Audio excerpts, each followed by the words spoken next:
Believe it or not, for once in my life, I managed to successfully grab an email interview with the developer of Devious Dungeon, to be precise. And it's only one developer. I thought there were multiple people working on this game. But no, just the one developer. So let's see the questions I asked and their answers while some gameplay of me playing hard mode plays in the background. Alright, let me get the email open. First question I asked is, what initially inspired you to make Devious Dungeon, and why did you decide to make the levels randomized? And their response was, roguelites were starting to be a thing at the time, and I wanted to work on something with similar kind of elements. I felt like making the levels randomized would add more replay value to the game. That's a fairly understandable sentiment. This game did originally come out in 2014, and roguelites were getting kind of popular. I keep almost accidentally saying roguelikes because I don't make a distinction between the two. It is worth noting, though, that this game does not feature permadeath of any sort. You don't lose any of your money or items. It just has level and enemy randomization. So, you know, if you're looking for a full-on roguelike experience, this probably isn't that. Alright, next question I asked was, is there anything about Devious Dungeon you would have done differently now? And they responded, I'd probably add some deeper gameplay mechanics like special attacks and stuff like that. Also, it would be nice to find weapons in the dungeon rather than buying them all from the vendor. This is stuff I don't really consider important to the game design at all. It's just stuff that might be nice to add more depth to the game, but primarily the game is about simplistic combat and dungeon crawling. And it would still be about simplistic combat and dungeon crawling if they added a special attack and you could find weapons in dungeons. I don't think it would really change the design to any significant degree. So that tells me they were mostly happy with what they made. Next question I asked was, how do you feel about seeing Devious Dungeon get a physical release, and how big a role did you play in creating the limited edition? They responded, it's great that Rotalaika Games could make that happen. I had no role in the physical edition, it was handled completely on the publisher's side. So, believe it or not, yes, this game did get a physical release, hence my question. It was physically released on both the PS4 and PS Vita. You can legitimately buy a boxed copy of this game with a disc inside, and that really surprised me. It surprised me in a good way, mind you. I just didn't expect a game this small to have a physical release of any kind, especially when more high-profile indie games do not have physical releases. Next question I asked was, are there any particular games that you'd compare Devious Dungeon to? And they responded, some of my inspirations were Spelunky and Rogue Legacy. Devious Dungeon is a much simpler game compared to those, and I had to make it pretty simple since it was originally a mobile game, so the controls had to be streamlined. This was originally a mobile game that came out in 2014. Right now you're seeing the PC version that was recently released on Steam. I think it doesn't really matter which version you play, because they all seem to be pretty good to me. I like the game. Otherwise I wouldn't have contacted the developer for an interview about it. Now this next question was the biggest deal for me, and apparently was a big deal to the developer too. So I was really happy I got an answer to this one. The question I asked was, I really like the capability of holding down the button to attack and moving backward at the same time, kind of like fencing with the enemy. What inspired that design decision? And they responded, the idea came from one of my other games called Random Heroes.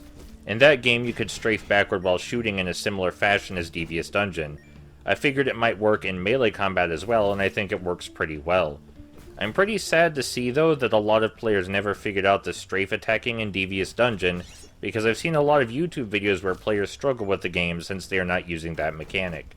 Guess I should have made a better tutorial.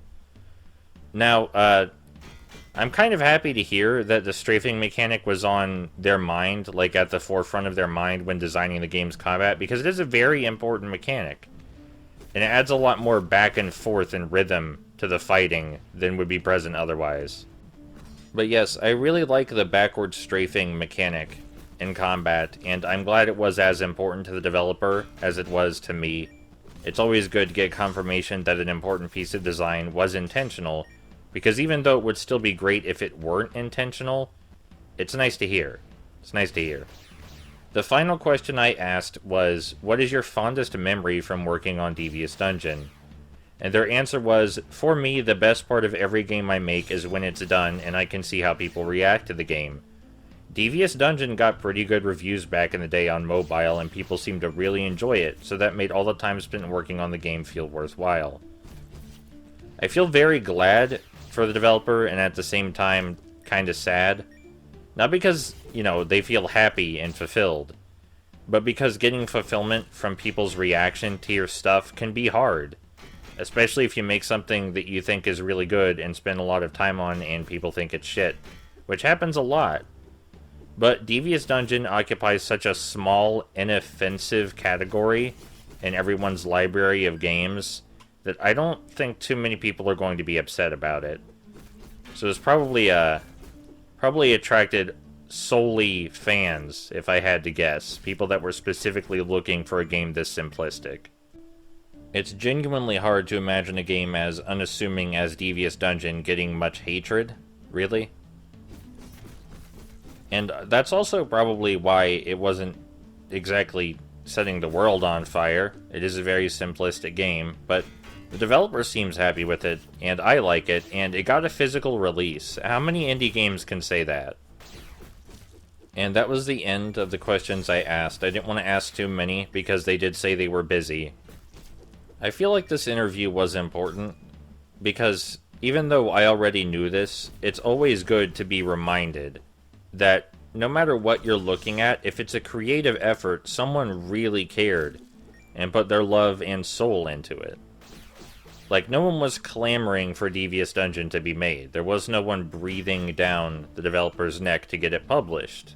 They made this because they wanted to. And the fact that it's unassuming and inoffensive and maybe a little generic looking does not change the fact that they loved it and tried hard to make it a good game. Remember that there's passion in everything. It's the most important thing I think you can take away from this. As for Devious Dungeon itself, obviously, as I already said, I like the game a great deal. It occupies the same space as Kadash for me, and the fact that it's a very simplistic, very friendly, kind of casual action RPG that's just really satisfying and enjoyable. Kind of a comfort game, if you will. Believe it or not, already played over 13 hours of Devious Dungeon on PC, which is an obscene amount of time for a game that takes like 3 to 4 hours to beat, but I wanted to 100% it. I'm planning to make more videos on Devious Dungeon in the future. Who knows how long that'll take, but the important thing is that I actually got an interview with the developer of a game that I care about, and I think the story should be shared. Am I a journalist now? Do I get like a press badge and shit?